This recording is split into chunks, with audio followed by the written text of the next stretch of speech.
And 2 weeks went by. I was in my room reading my Bible and praying.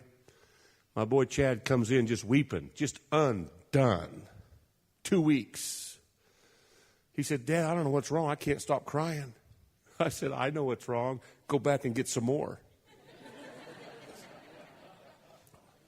2 weeks went by before the Spirit manifested and bore witness with his heart that he had him all and he consumed him.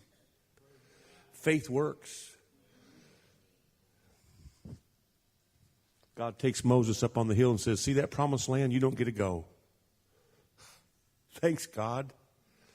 40 years of service, I don't get to go. Well, you struck the rock. You were contentious at Kadesh. You know what that means? You argued with my holiness. You didn't want to die. You thought you had a better way.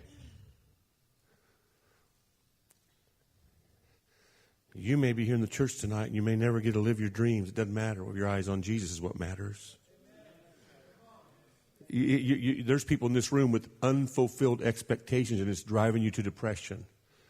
Unfulfilled dreams. It doesn't matter if your eyes are on Jesus. His dreams are bigger than your dreams. Amen.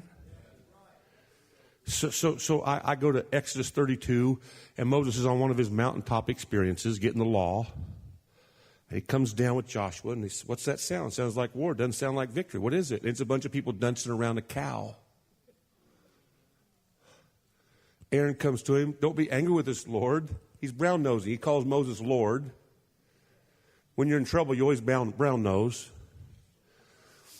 I don't know what happened, Lord, Moses. These people just started throwing their earrings on me. I couldn't carry it. I mean, there was too much gold. I couldn't carry it. I threw it in the fire. And a cow just walked out.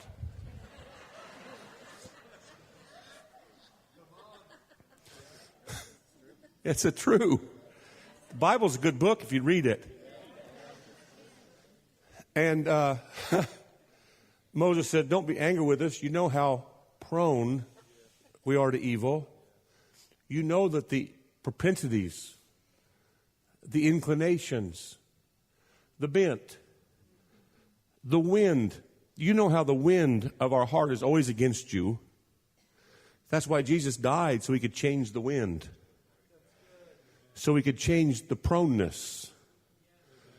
He died so he could take our hard heart of stone out and give us his heart of flesh and fill us with his Spirit. Why? So that we could be moved to want to follow his laws and decrees, not to have to want to. When you're filled with the Spirit for real, it is not what do I have to do, it's what can I do next. He changes your will. And you don't even know it because it's love like you've never experienced. Amen. And so God says, Moses, what am I going to do with your people? In Exodus 3, I've heard the cries of my people. Moses said, God, it's not my problem. They're your people. It's your problem. But in the 2, God changed Moses' motives to selfishness to, oh my. And God says, Moses, what am I going to do with your people? You know what the beauty of this is? If you could just stay in faith in the dry, thirsty land, God might be able to trust us with some nations.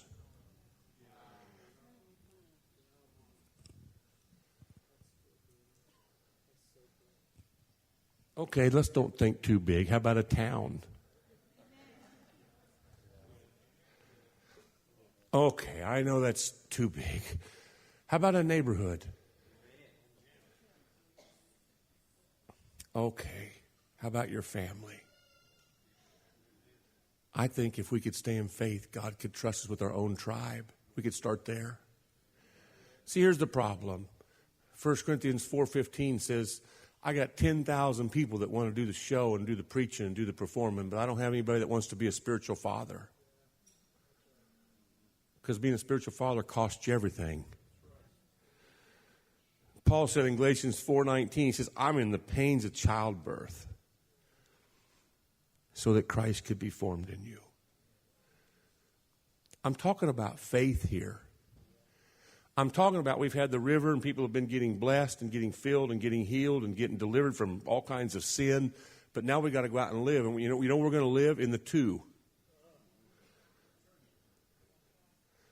And see, if you have a mindset where your heart is set on pilgrimage, the drier the valley gets in Baca, the greater the refreshing of the blessings come right in the midst of the storm, right in the midst of the valley, right in the midst of the drought. Because when you go through, when your heart is set on journey, when your heart is set on pilgrimage, what do pilgrims look for? Freedom. And where the Spirit of the Lord is, there's freedom. And if you're walking in step with the Spirit, you're not heading anywhere but more freedom. But it's always through the two. Nobody wants to preach this. People want to preach, if you'll put money in, you'll get money. People want to preach, if you'll just trust Jesus, you won't hurt. People want to preach, oh, you'll have no more problems. Where's that in the Bible? I'm telling you the truth. God gives you power to stand.